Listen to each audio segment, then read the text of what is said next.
Depuis que tu navigues sur internet, tu as dû voir des centaines, voire des milliers de sites internet. Mais sais-tu comment en créer un? Parce que c'est exactement ce qu'on va faire dans les 5 prochaines vidéos. C'est bientôt l'anniversaire d'une amie qui adore créer des sites internet et qui est super forte. Pour lui souhaiter son anniversaire, j'ai eu l'idée de créer une page en HTML. Tu sais, le langage pour créer des sites web. Et puis comme ça, elle pourra peut-être me donner quelques conseils pour m'améliorer.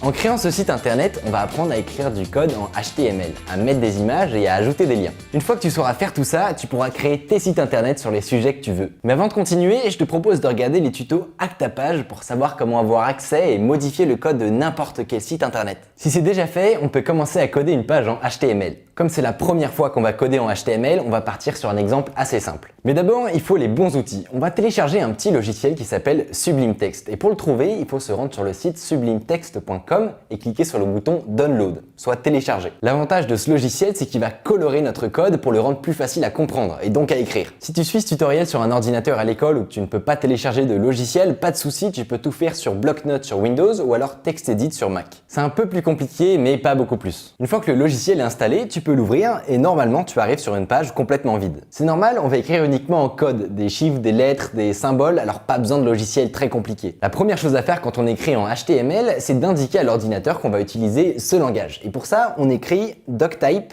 HTML. J'écris ça dans la première ligne de mon document. Ensuite, on va ajouter notre première balise. HTML et qui finit par /HTML. Une balise, ça définit une zone où on va pouvoir ajouter du contenu. Et c'est dans cette balise d'ailleurs qu'on va ajouter tout notre code HTML. Ensuite, à l'intérieur de cette balise HTML, on va ajouter deux autres balises. La première, c'est head. Head en anglais, ça veut dire la tête. C'est du contenu qui sera lu par le navigateur, mais qui ne va pas être affiché directement sur la page. La deuxième, c'est body. Body, ça veut dire corps en français. C'est dans cette balise qu'on va mettre tout ce qui est vraiment affiché. On va commencer par ajouter ce bout de code dans la balise head. La première ligne sert simplement à ce que l'affichage du texte se fasse correctement.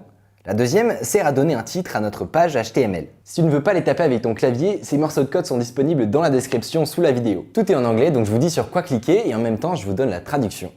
Pour enregistrer, on clique sur File pour fichier, ensuite Save As pour enregistrer sous et on arrive sur cette petite fenêtre. Maintenant, conseil d'amis, les noms un peu débiles en AAA ou lolilol, c'est bien, mais si vous voulez pas vous perdre plus tard, mieux vous prendre l'habitude de bien nommer ces fichiers. Celui-là, je vais le placer dans mes documents et l'appeler tuto1.html. tuto1.html. Encore une fois, c'est très important de bien le nommer pour plus tard. Bon, il est temps de commencer à remplir notre code, donc garde-le pas trop loin parce qu'on continue dans la prochaine vidéo. Et si tu as aimé cette vidéo, n'oublie pas de mettre un pouce bleu. C'était Micode, salut!